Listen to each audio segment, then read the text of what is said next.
one. I'm going to explain this to you in 3 simple, fast steps. Step number 1, we're going to go over the basics and start giving you some important facts. First, let's go over the definition of what a recession actually is. A recession is a period of temporary economic decline during which trade and industrial activity are reduced, generally identified by a fall in GDP in 2 successive quarters.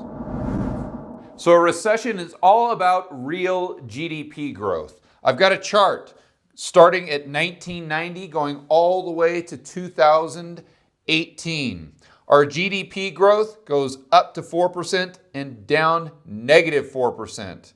In 1991, we had a small recession, and then it bounced right back up with the internet boom. The GDP went through the roof. We had another recession when the dot-com bubble burst. It went all the way in, but Greenspan dropped interest rates, started injecting money into the system. That created the housing bubble, which made the GDP go up for a while, but then, as we know, came crashing down to almost a -3 in 2009. It bounced right back up, but I want to point out that in the last 13 years, real GDP growth, according to the government, has not got above 3%. And it's very important that we differentiate between real GDP and nominal GDP. Why, do you ask? Well, let me explain that by pulling up a chart of Venezuela's nominal GDP over the last couple years. We start with the nominal number and we subtract inflation. That's what gives us the statistics the government uses. The problem is we have to rely on the government to give us the rate of inflation. So if they understate inflation, if inflation is actually greater than what they tell us, that brings down GDP substantially. And you may be saying, well, George, how much is substantially? Let's go to a chart from Shadow Stats to find out. Shadow Stats looks at the way inflation was calculated by the government prior to 1990 and uses today's numbers to determine what real GDP actually would be if the government's measurements of inflation stayed consistent. In 2019, it would have gone from a +2 down to a -2.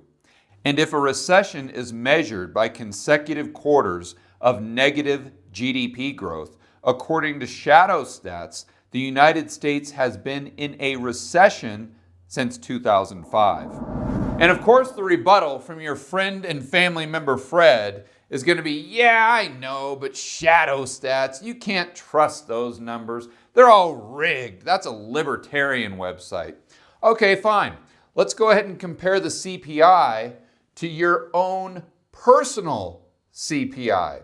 What I mean by that is ask yourself, how much have the prices of what you buy on a daily basis gone up over the last few years?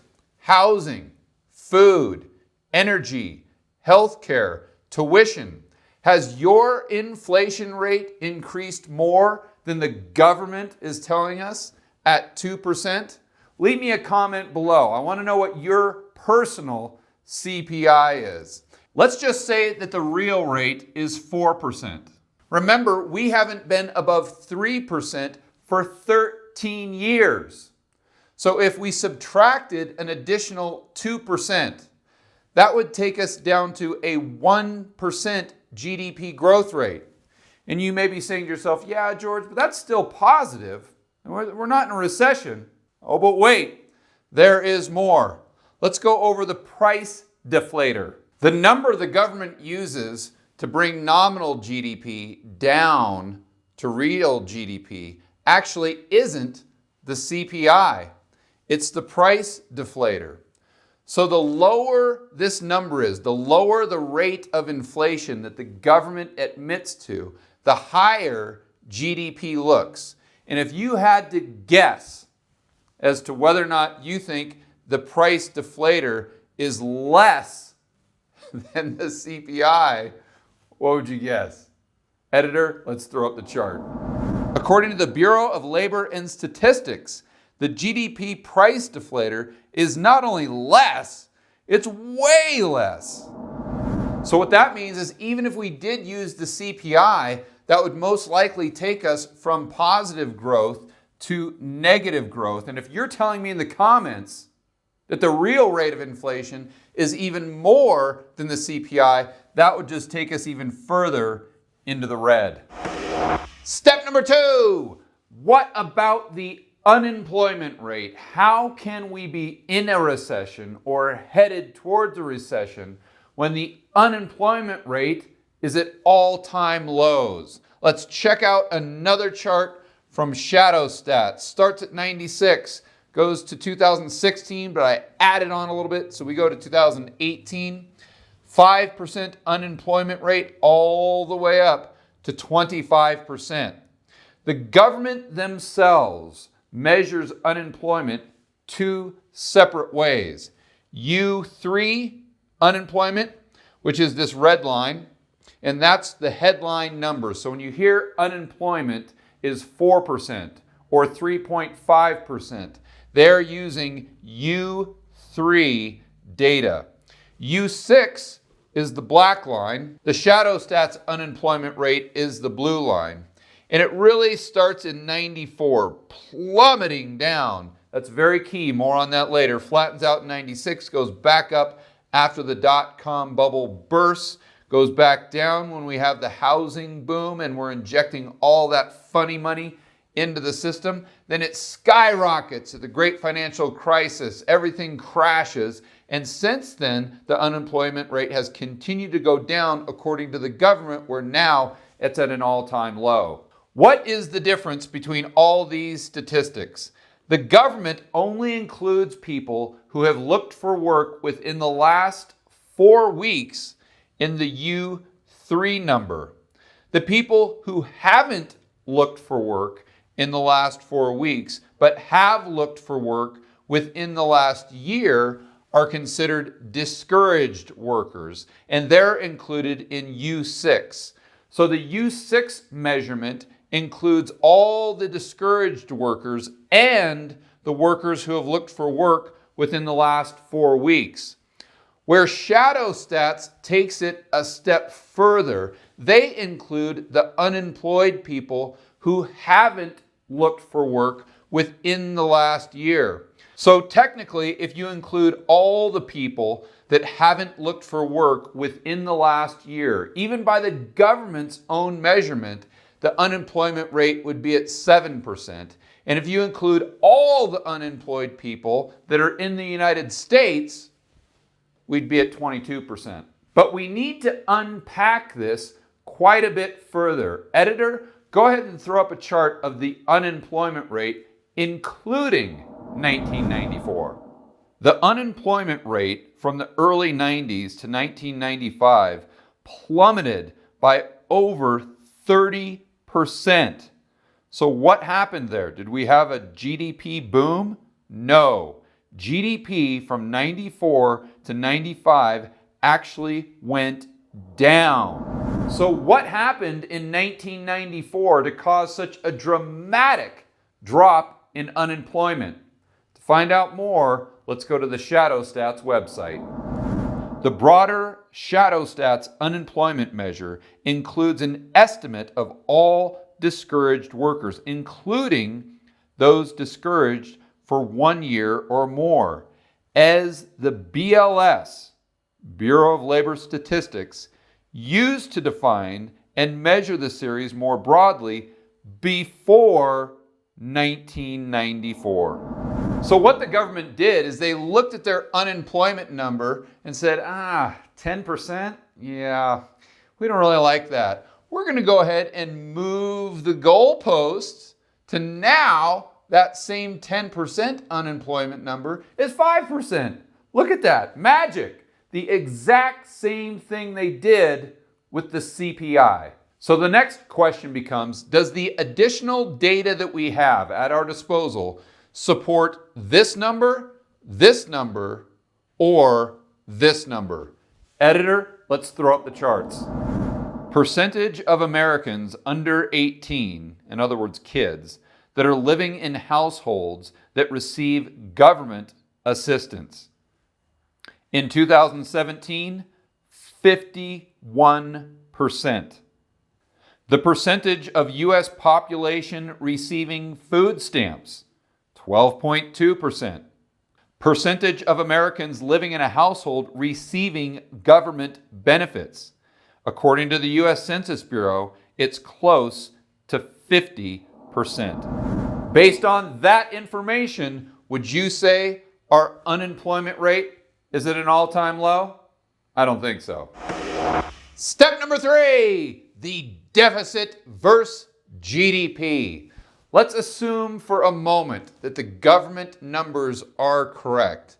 I have a chart of the growth of GDP relative to the growth of the U.S. deficit, meaning how much more money the government is spending than they're taking in.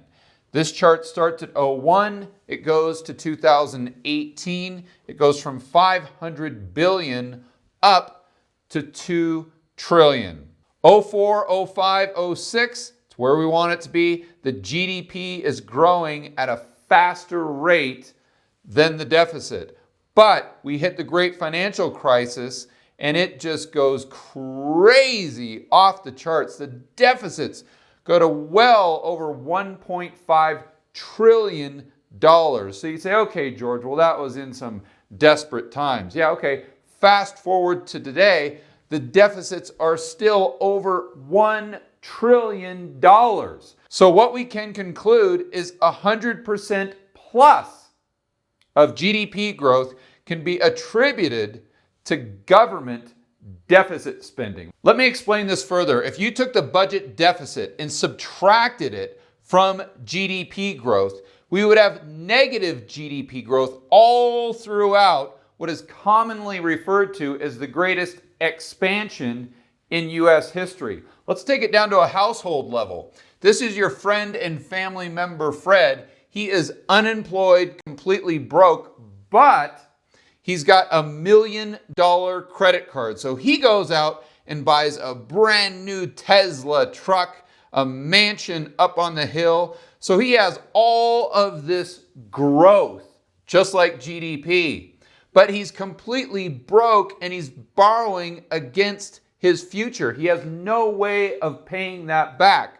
Would we consider this growth or a big, big problem? And the pushback I always get from people like your friend and family member Fred is, well, the government can just invest. We can build more infrastructure. So even if we are in a recession right now, we can just grow our way out of it. It's all about government spending and investment.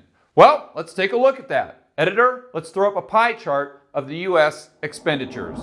The federal budget in 2018 was broken down into 2 categories: mandatory spending and discretionary spending.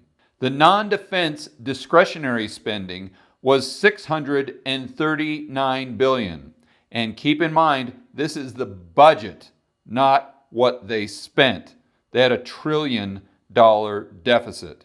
But for the moment, let's just assume that the government could spend all $639 billion on quote-unquote investment. Let's assume they made the best investment possible and went out and bought Amazon.com. They got it on sale because currently the market cap of Amazon is $923 billion. But let's just assume they were able to pull off that deal. Great. How much money would they collect per year for that incredible investment? Well, last year, Amazon's profits soared to a record high of $3.56 billion, under 1% of the government's annual deficit. And I understand it's an unrealistic example. The government's not going to go out and buy Amazon. They're just going to over-regulate them and then just take them over. But my point is that there's no way the U.S. can grow or invest their way out of this problem. So what is the solution? You may be asking yourself. Well, I actually know.